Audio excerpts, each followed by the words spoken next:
Qui a déjà été accueilli dans un hôpital par des visages anonymes toujours différents et interchangeables?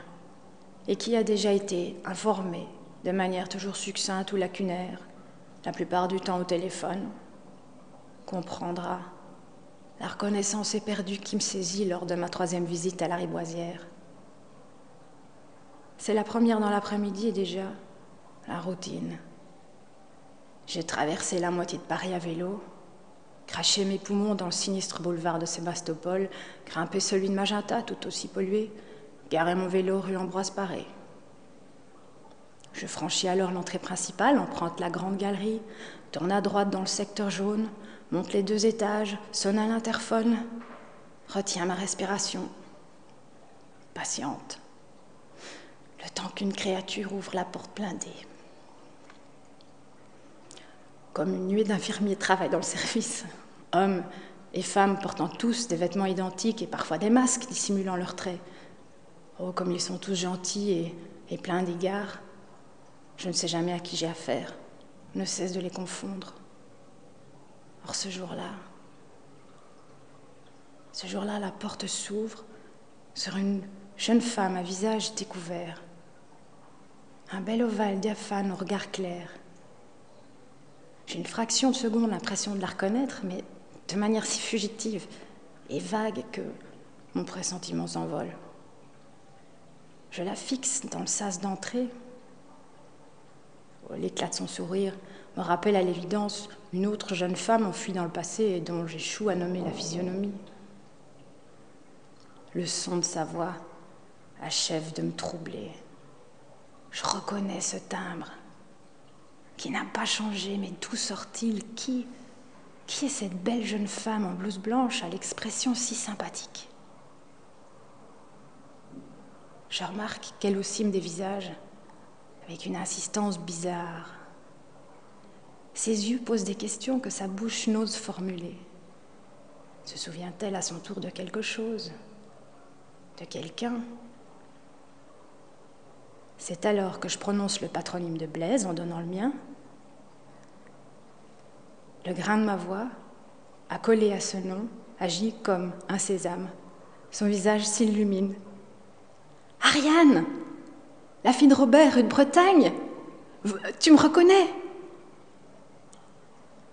« La fille de notre boucher, Ariane, qui, je l'apprends à l'instant, est l'une des infirmières chefs de l'AREA. Ah, Ariane, qui respire la franchise et l'amitié. Ariane, étoile de bonté, fée. Sous le coup de l'euphorie, je trouve le visage de Blaise magnifique, sa mine superbe.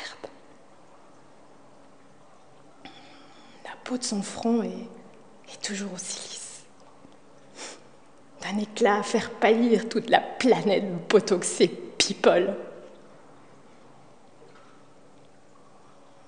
Je remarque aussi qu'on lui a lavé les cheveux. Ses boucles épaisses luisent, comme des tresses qu'on a envie de tordre, de mordre. Je l'examine, presque ravie.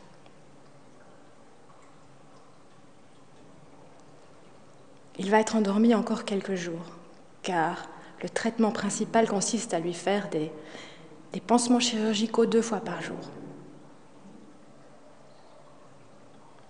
Chirurgicaux, c'est-à-dire... Ce sont comme des opérations quotidiennes. Tu vois la grosse incision du cou pratiquée dimanche étant maintenue ouverte sous sa minerve. On le descend au bloc 2 fois par jour afin que les chirurgiens continuent de racler, de nettoyer les zones infectées, lui posent des pansements curatifs, surveillent les tissus. Quand tout sera fini, grâce à ses manips et aux perfusions d'antibiotiques, il sera recousu et réveillé. J'essaie de me représenter les gestes et la matière de ces opérations quotidiennes, effectuées loin des regards dans les sous-sols des blocs opératoires. Après s'être introduit dans la plaie sanglante ouverte du lobe de l'oreille jusqu'à la glotte sur 15 centimètres, je vois un gant de latex se glisser sous la peau, des doigts agiles qui étirent l'épiderme. L'idée que des mains étrangères pénètrent si profondément la chair de Blaise est incroyable. Je pense à un collage de Max Ernst, une scène de Buñuel, un truc surréaliste, impossible. Et m'approchant de Blaise, je découvre alors avec stupeur que de nouveaux petits traits de feutre noir ont été dessinés en collier sur sa poitrine et datés du jour même, 1er avril. C'est quoi ce mauvais gag ?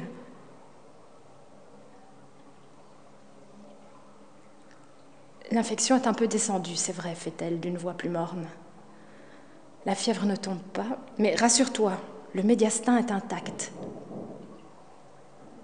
Le médiastin. La fièvre ne tombe pas, et pourquoi ? Elle m'apprend alors que les fusées infectieuses agissent à retardement dans l'organisme. L'opération et le protocole thérapeutique ont stoppé leur jaillissement initial. Mais les premières poursuivent leur parcours à travers la région du cou, bourrées de vaisseaux, descendant peu à peu vers les poumons et le cœur. L'unique question étant de savoir si elles s'arrêteront avant. Et le sait-on ? Pas vraiment.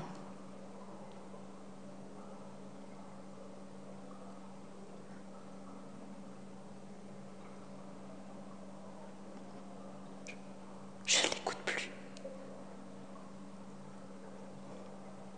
Bouleversée par cette nouvelle conjecture.